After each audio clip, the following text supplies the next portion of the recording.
बिस्मिल्लाहिर्रहमानिर्रहीम। अस्सलाम वालेकुम। कैसे हैं आप सब?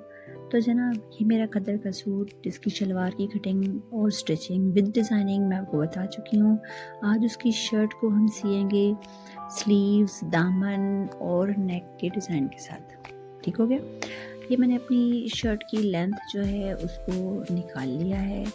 अब मैंने ये करना है कि इसकी विड्थ निकालनी है। लेंथ मुझे इसकी चाहिए तकरीबन 40 इंचेस, तो मैंने इसका तकरीबन 43 के ऊपर कपड़ा निकाल लिया है। अब मैंने इसकी विड्थ भी निकाल ली है।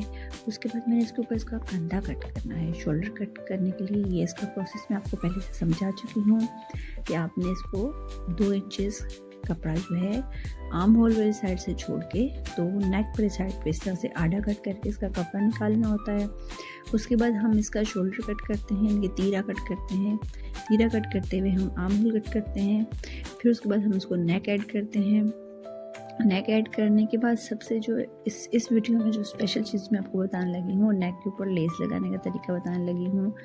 ये मेरे उन बिगनर्स के लिए है जो मेरे पास आते हैं और रिक्वेस्ट करते हैं कि भाई ये लेस की समझ नहीं आई, तो उनके लिए स्पेशल ये बताने लगी हूँ कि नेक ये रेडी करना मैं आपको बता चुकी हूँ कि वी नेक किस तरह से रेडी किया जाता है। हमने वी नेक कट किया बुकरम के ऊपर, उसको कपड़े पे पेस्ट किया और फिर उसको हमने इसके साथ ऐड करना होता है पूरा नेक। लेकिन लेस लगाने के लिए हमने क्या करना है कि पूरा नेक ऐड नहीं करना, सिर्फ उसका वी जो है उसको सिलाई लगानी है और फिर उसके नीचे हमने लेस को रख के लेस को सिलाई लगानी है इस तरह से।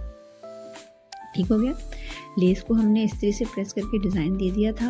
अब हमने इस तरह से जो हमने वी के साथ सिलाई लगाई है ना, उस सिलाई के साथ उसके जो सेंटर है, शर्ट का सेंटर, वहाँ से आपने अपनी लेस को बिठाते हुए आना है नीचे की तरफ एक साइड से और दूसरी तरफ से ऊपर चले जाना है और इस तरह से आपने अपनी लेस को नेक के ऊपर लगा लेना है, बिल्कुल ऐसे। ठीक हो गया? एक तरफ से भी वी कट के साइड पे और दूसरी तरफ से भी ऊपर की तरफ उसको एक एक इंच छोड़ते हुए। अब जो ऊपर की तरफ आपने 1 इंच छोड़ा है ना, उसमें हम ये करेंगे कि हमारा बकाया जो नेक है उसको हम राउंड में सिलाई लगा देंगे। बकाया नेक की हमने राउंड में सिलाई लगा के कट करके जब हम इसको सीधा करेंगे तो ये कुछ इस तरह से हमारा नेक नज़र आएगा। ठीक हो गया? अब हमारा नेक जो है लेस के साथ, बाजू लेस के साथ और इसका दामन लेस के साथ तैयार हो गया है। अब इसमें आती है एक बहुत ख़ास चीज़ कि जब हम दामन का पलटावा लगाते हैं तो बहुत से लोगों को ये शिकायत होती है कि हमारा पलटावा जो है वो अच्छा होकर नहीं लगता। चॉक्स के एंड से भी सही होकर नहीं लगता, यहाँ से भी, और जो हमारा कॉर्नर होता है दामन का वो भी अच्छा होकर नहीं बनता। तो यहाँ पे मैं आपको बताने लगी हूँ कि आपने अपना जो पलटावा है वो कैसे सफाई से लगाना है।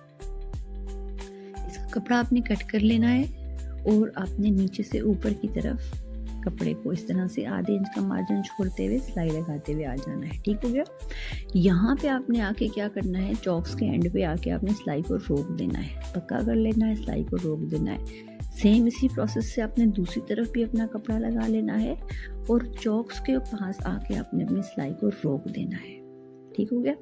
अब ये बीच में जो कपड़ा है ना, इन दोनों कपड़ों को ना आपने सेंटर से पकड़ के इस तरह से सिलाई लगा देनी है। ऐसे कपड़े को अलग करके आपने सेपरेट करके आपने इनके जोड़ के नहीं, सेपरेट करके सिलाई लगानी है और यहाँ से आपने इसको हल्की सी फोल्डिंग दे देनी है ऐसे आधा इंच की। ठीक हो गया? अब जब ये आधा इंच की फोल्डिंग लग जाएगी तो अब आपने ये करना है कि कमीज का दामन का जो कोना है उसको पकड़ना है और यूं इस तरह से आपने इसके ऊपर एक सिलाई लगा देनी है। ठीक है? सेपरेट करके यहाँ से भी आपने क्या करना है, उसके साथ जोड़ना नहीं है, ऐसे अलग से करके सिलाई लगानी है। जब ये सिलाई लग जाएगी तो फिर आपने इसको आधे इंच का फोल्ड देके ना इस तरह से ऊपर को स्टिच लगाना है। ठीक हो गया?